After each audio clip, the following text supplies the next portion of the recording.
the ghost that might not be a ghost at all.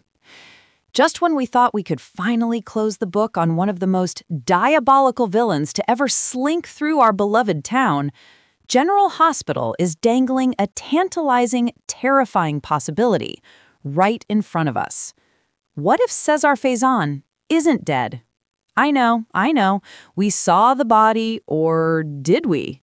We heard the confirmations. But let's be real. In Port Charles, dead is more of a suggestion than a permanent state. And the recent bone-chilling abduction of our beloved Anna Devane has all the hallmarks of a classic Faison master plan.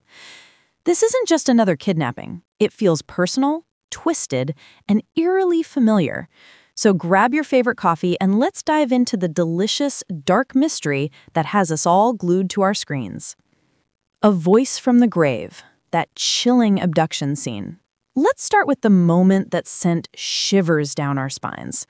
There was Anna, strong, capable, and brilliant, suddenly vulnerable in her own car. The chloroform, the darkness, the waking up disoriented and handcuffed to a chair in a sterile, empty room. It was a nightmare come to life. But the real kicker wasn't the restraints. It was the voice. That disembodied voice echoing from a loudspeaker, telling her to be calm, that she was on her way to a new life. It was cold, calculated, and instantly had fans flooding social media. The consensus? That sounded like Faison. And we're not just grasping at straws. There was a specific, unhinged cadence to it, a possessive, almost serene quality that is uniquely Faison. The words were quick, a little distorted, but the vibe was unmistakable. It wasn't a generic thug. It was someone who has a deep, obsessive history with Anna. It felt like a message, the first move in a game only he understands. The web of lies. Brennan's fishy story and our spidey senses. While Anna was trapped in her personal horror movie, over at the mayor's office, the cover story was already being spun. Jack Brennan gets a phone call, supposedly from Anna herself, and then coolly informs a rightfully suspicious Laura Collins that Anna had to abruptly leave town for a top-secret WSB mission. Come on. We've been watching this show long enough to smell a rat, and this one is a whopper. Laura's face said it all. The confusion, the suspicion. Since when does the chief of police just vanish without a word to the mayor? It doesn't add up. And this leaves us with a huge question. Was that really Anna on the phone? In today's world, it could easily be an AI-generated voice. Or, even more heartbreaking, it could be Anna speaking under extreme duress. We all know there's nothing Anna wouldn't do to protect someone she loves, especially her daughter Emma. The mere thought of Emma being used as leverage is enough to make our blood run cold. The master of deception. Why Faison's death never sat right. Now, let's address the big objection. But Faison is dead. Is he, though? Really? This is a man who has cheated death more times than a cat has lives. He's a master of deception with resources that span the globe. We were told he was dead, but what proof did we ever truly get that we can trust? And let's not ignore the massive coincidental timing of his two children, Britt and Nathan, suddenly reemerging in Port Charles. They literally came back from the land of the lost. If they can return from the dead, why can't their notoriously cunning father? The show has been carefully laying the groundwork for a nefarious background plot involving shady labs and experimental drugs.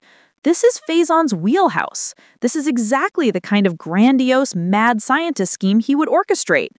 Both Brennan and Jason Morgan are adamant that Faison is gone for good, but their insistence is starting to feel a little too loud, a little too desperate. It's making us wonder, are they trying to convince everyone else or themselves? The ultimate obsession. A new life as Mrs. Faison? Let's talk about that phrase from the loudspeaker, a new life. For most of us, that might mean a new job, a new city. For an obsessed psychopath like Faison, it has a much more sinister and specific meaning. His white whale has always been making Anna Devane his wife. It's his ultimate unfulfilled fantasy. What if this entire elaborate scheme, the kidnapping, the isolation, the psychological torture, is all an elaborate setup to finally force that reality? He could be gaslighting her into believing he's her only option, her only savior. He wants to break her down and rebuild her in his own twisted image.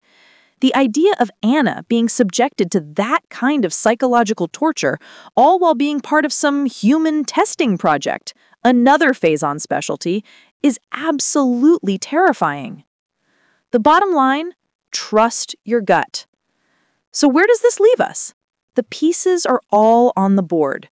The familiar voice, the return of his children, the shady WSB operation, the lab conspiracy, and the very specific personal nature of Anna's abduction. It's all pointing to one man. This feels bigger than a simple revenge plot. This feels like the culmination of a lifetime of obsession. Faison has always seen Anna as the one that got away, and he's had plenty of time in the shadows to plan his grand finale. The juicy spoilers promise more Faison-related shocks for Anna, and we are here for every single second of the drama. So trust your instincts, Port Charles. That nagging feeling in your gut that says Faison is pulling the strings from beyond the grave? Listen to it. In a town where the past never stays buried, the greatest evil may have just risen to claim his prize. Be sure to catch up on everything happening with General Hospital right now.